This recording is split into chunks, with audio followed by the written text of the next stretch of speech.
Hello everyone, welcome to our channel. This is Aritra from আখি educare. আজকে থেকে West Bengal জয়েন্টের কাউন্সিলিং স্টার্ট হতে চলেছে। তো আমি এই নিয়ে দুটো ভিডিও অলরেডি করেছি। এবার কি কি প্রসেস আছে, কোনো কিছু চেঞ্জেস হয়েছে কিনা আগের বারের থেকে, কোন কোন রাউন্ড আছে, রেজিস্ট্রেশন প্রসেস কি আছে, সমস্ত কিছু নিয়ে দুটো ভিডিও অলরেডি আমি দিয়েছি। আজকে আরেকটা ভিডিও আমি দিচ্ছি। বিভিন্ন যে রাউন্ডগুলো আমাদের আছে, আপগ্রেডেশন রাউন্ড, ফার্স্ট রাউন্ড এবং মপ আপ রাউন্ড, সেখানে কি কি সিচুয়েশন অ্যারাইজ করতে পারে এবং সেই সিচুয়েশন অ্যারাইজ করলে আমাদের কি কি স্টেপস নিতে হবে, সেই সমস্ত ব্যাপার নিয়ে আমি আজকে এই ভিডিওটা করছি। তো তোমরা রেজিস্ট্রেশন করার আগে প্লিজ একবার এই ভিডিওটা পুরোটা দেখে নাও, তাহলে তোমাদের বুঝতে অনেকটাই সুবিধা হবে।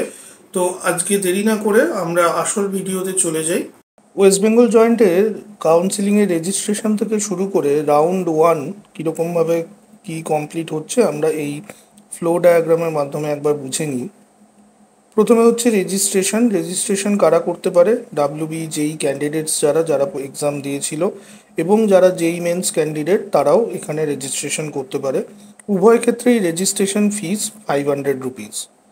রেজিস্ট্রেশনের পরে চয়েস ফিলিং করতে হবে, যেটা আমি অন্য ভিডিওতে ডিটেলসে বলেছি চয়েস ফিলিং কীরকমভাবে করতে হবে।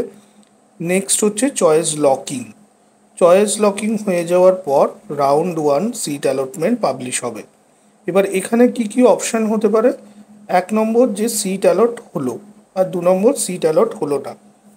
যদি সিট অ্যালট না হয় সেক্ষেত্রে সেকেন্ড রাউন্ডে চলে যাচ্ছে, আর যদি সিট অ্যালট হয় সেক্ষেত্রে সিট অ্যাকসেপ্টেন্স ফি পেমেন্ট করতে হবে। যদি পেমেন্ট না করে তাহলে কাউন্সিলিং প্রসেস থেকে এক্সিট করে যাচ্ছে। যদি পেমেন্ট করা হয় সাকসেসফুলি সেক্ষেত্রে ডকুমেন্ট ভেরিফিকেশন করতে হবে ইনস্টিটিউটে গিয়ে। ডকুমেন্ট ভেরিফিকেশন স্টেপ যদি কমপ্লিট না হয় সেক্ষেত্রে কাউন্সিলিং প্রসেস থেকে এক্সিট হচ্ছে। যদি ডকুমেন্ট ভেরিফিকেশনে কোনো অসুবিধা থাকে সেক্ষেত্রে সিট অ্যালটমেন্ট ক্যান্সেল হয়ে যাবে এবং সেক্ষেত্রেও সেকেন্ড রাউন্ডে এন্ট্রি হবে। থার্ড হচ্ছে নট এলিজিবল, মানে কোনো এলিজিবিলিটি ক্রাইটেরিয়া হয়তো মিট করেনি, সেক্ষেত্রেও কাউন্সিলিং প্রসেস থেকে এক্সিট হয়ে যাচ্ছে। আর যদি ডকুমেন্ট ভেরিফিকেশন সাকসেসফুলি হয়, ডকুমেন্ট অ্যাকসেপ্টেড হয়, সেক্ষেত্রে অ্যালটেড যে চয়েস সেই চয়েস অনুযায়ী সেই সিটটা অ্যালট হয়ে যাবে। এখানে দুটো অপশন থাকছে। 1 নম্বর হচ্ছে যে চয়েসটা তার পছন্দ হলো না ক্যান্ডিডেট, সেক্ষেত্রে সে আপগ্রেডেশনে যেতে পারে। আর যদি চয়েসটা পছন্দ হয় সেক্ষেত্রে সেই সিটটাই তার জন্য অ্যালোকেট করা হলো এবং পিআই রিপোর্টিংয়ে গিয়ে তাকে ইনস্টিটিউটে জয়েন করতে হবে। পিআই রিপোর্টিংয়ে যদি রিপোর্ট না করে সেক্ষেত্রে এক্সিট হয়ে যাচ্ছে কাউন্সিলিং প্রসেস থেকে। আর যদি রিপোর্ট করা হয় সেক্ষেত্রে ইনস্টিটিউটে জয়েন করে বাকি যা কোর্স কারিকুলাম সেটাকে কন্টিনিউ করবে। এবার চলে আসি আপগ্রেডেশনে। যদি আপগ্রেডেশনে ইয়েস হয় সেক্ষেত্রে আবার রাউন্ড 2তে এন্ট্রি পাচ্ছে, আর যদি আপগ্রেডেশন নো হয় সেক্ষেত্রে পিআই রিপোর্টিং করে কলেজ অ্যাটেন্ড করতে পারে। তাহলে আমরা রাউন্ড 1 ডায়াগ্রাম থেকে যেটা বুঝতে পারছি, 3টে উপায়ে আমরা রাউন্ড 2তে যেতে পারি। 1 নম্বর হচ্ছে যখন আমার কোনো সিট অ্যালটমেন্ট হলো না। দ্বিতীয় হচ্ছে যখন আমার ডকুমেন্ট ভেরিফিকেশন সাকসেসফুলি কমপ্লিট হলো না, কিছু লুপহোলস থেকে গেছে, সেক্ষেত্রে আমি সেকেন্ড রাউন্ডে যেতে পারি। এবং থার্ড অপশান হচ্ছে যদি আমি সিট অ্যালট আমার হয় এবং আমি আপগ্রেডেশন করতে চাই, সেক্ষেত্রে এই 3টে উপায়ে আমরা সেকেন্ড রাউন্ডে যেতে পারি। এবার আমরা সেকেন্ড রাউন্ডে কি ফ্লো আছে সেটা আরেকটা ফ্লো ডায়াগ্রামের মাধ্যমে বুঝে নিই। তো প্রথমেই আমি বলে দিলাম যে কীভাবে আমার এন্ট্রি হতে পারে, মানে এন্ট্রি ক্রাইটেরিয়া সেকেন্ড রাউন্ডের কি। এবার দেখা যাক কি কি অপশন আমার সেকেন্ড রাউন্ডে হচ্ছে। প্রথমেই হচ্ছে ফ্রেশ অ্যালটমেন্ট, যেখানে নতুন করে আমাকে সিট অ্যালট করা হলো এবং আমি সিট পেয়ে সিট অ্যাকসেপ্টেন্স ফি পেমেন্ট করলাম। এক্ষেত্রেও আবার দুটো অপশন, যদি পেমেন্ট না করি তাহলে এক্সিট হয়ে যাচ্ছে কাউন্সিলিং প্রসেস থেকে, আর যদি পেমেন্ট করি সেক্ষেত্রে আমাকে ডকুমেন্ট ভেরিফিকেশন ফিজিক্যালি ইনস্টিটিউশনে গিয়ে করতে হবে। এখানে কি কি অপশন? ইনস্টিটিউশনে আমি ডকুমেন্ট ভেরিফিকেশনের জন্য গেলাম না, তাহলে এক্সিট হয়ে যাচ্ছে। যদি আমি নট এলিজিবল হই, মানে আমার রেজাল্ট বা মার্কস বা কিছু যদি এলিজিবিলিটি ক্রাইটেরিয়া ফুলফিল না করে সেক্ষেত্রে কাউন্সিলিং থেকে এক্সিট হয়ে যাচ্ছি। ডকুমেন্ট যদি প্রবলেম কিছু থাকে সেক্ষেত্রে আমার ভেরিফিকেশন হবে না, ক্যান্সেল হয়ে যাবে সিট অ্যালটমেন্ট, এবং সেক্ষেত্রে আমি মপ আপ রাউন্ডে আবার পার্টিসিপেট করতে পারি নতুন করে রেজিস্ট্রেশন করে। আর আমার ডকুমেন্ট যদি অ্যাকসেপ্টেড হয় সেক্ষেত্রে আমার অ্যালোটেড যে চয়েস সেইটা লক হয়ে যাবে এবং আমি কলেজে রিপোর্ট করে ইনস্টিটিউটকে জয়েন করতে পারি। এবার আমি যদি ইনস্টিটিউটে রিপোর্ট না করি, জয়েন করতে না চাই, সেক্ষেত্রে এক্সিট হয়ে যাব আমি কাউন্সেলিং প্রসেস থেকে। আদার চয়েস, এই সেকেন্ড রাউন্ডে কোনো আপগ্রেডেশনের ব্যাপার নেই। আপগ্রেডেশন করতে গেলে আমাকে আবার সেই মপ আপ রাউন্ডে নতুন করে রেজিস্ট্রেশন করে যেতে হবে, যেটা কিন্তু একটা ফ্রেশ প্রসেস। মানে যেটা রাউন্ড ওয়ানে আমার একটা আপগ্রেডেশন ব্যাপার ছিল, সেটা ডাইরেক্টলি এই রাউন্ডে নেই। কেউ যদি এক্সিট নেয়, পছন্দ না হয়, সেক্ষেত্রে সে আবার নতুন করে রেজিস্ট্রেশন করে মপ আপ রাউন্ডে যেতে পারে। আচ্ছা, এবার দেখা যাক যাদের আগের রাউন্ডে মানে রাউন্ড ওয়ানে যাদের ডকুমেন্ট ভেরিফিকেশনে প্রবলেম ছিল, তাদের সেকেন্ড রাউন্ডে নতুন করে কোনো সিট অ্যালটমেন্ট হচ্ছে না, সেই সিটটাই থাকছে। তারা আবার নতুন করে ডকুমেন্ট ভেরিফিকেশন করতে পারে কলেজে গিয়ে এবং বাকি প্রসেসটা তাদের জন্য সেম থাকছে। যারা আপগ্রেডেশনের জন্য সিলেক্ট করেছিল তাদের ক্ষেত্রে কি, upgraded to the first choice হচ্ছে, upgraded to the other choice হচ্ছে, নট আপগ্রেডেড হচ্ছে।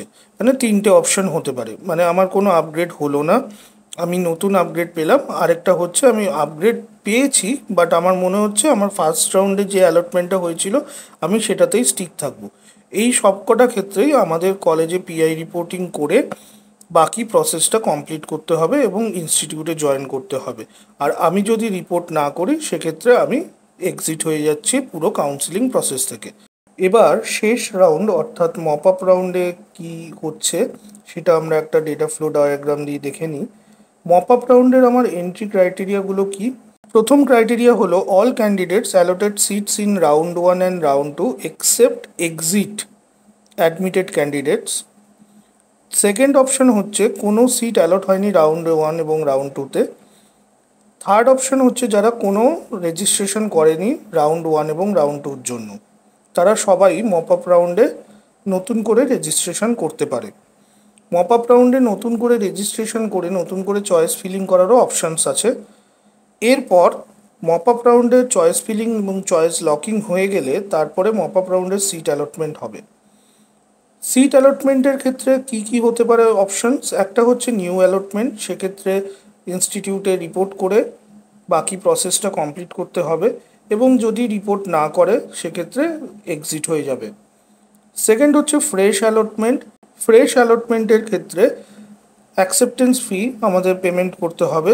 যদি আমরা পেমেন্ট না করি সেক্ষেত্রে আমরা এক্সিট হয়ে যাচ্ছি। যদি আমরা পেমেন্ট করি সেক্ষেত্রে ডকুমেন্ট ভেরিফিকেশনের ফেজটায় আমরা আবার চলে যাচ্ছি। ডকুমেন্ট ভেরিফিকেশন আমাদের ফিজিক্যালি কলেজে গিয়ে করতে হবে এবং সেক্ষেত্রে যদি আমরা না যাই বা কোনো কারণে ক্যান্সেল হয়ে যায় তাহলে এক্সিট হয়ে যাচ্ছে, আর কোনো অপশানস থাকছে না। আর যদি ডকুমেন্ট ভেরিফিকেশন সাকসেসফুলি কমপ্লিট হয় সেক্ষেত্রে আমরা পিআই রিপোর্টিং করে আমরা কলেজে জয়েন করতে পারি। যদি রিপোর্ট না করি সেক্ষেত্রে আবার আমরা এক্সিটে চলে যাচ্ছি। তো এই হলো আমাদের ওভারঅল 3টে রাউন্ডের ওয়ার্কফ্লো ডায়াগ্রাম, কীরকমভাবে কি কমপ্লিট হচ্ছে। তোমাদের যদি বুঝতে কোনো অসুবিধা থাকে অবশ্যই আমাদের সাথে যোগাযোগ করতে পারো।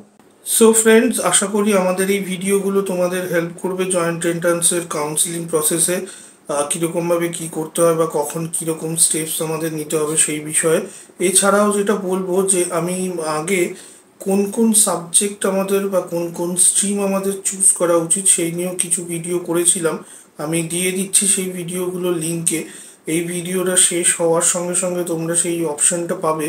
তো তোমরা পারলে একবার সেই ভিডিওগুলো দেখে নিও যে কোন কোন সাবজেক্টে আমাদের কি কি স্কোপ আছে।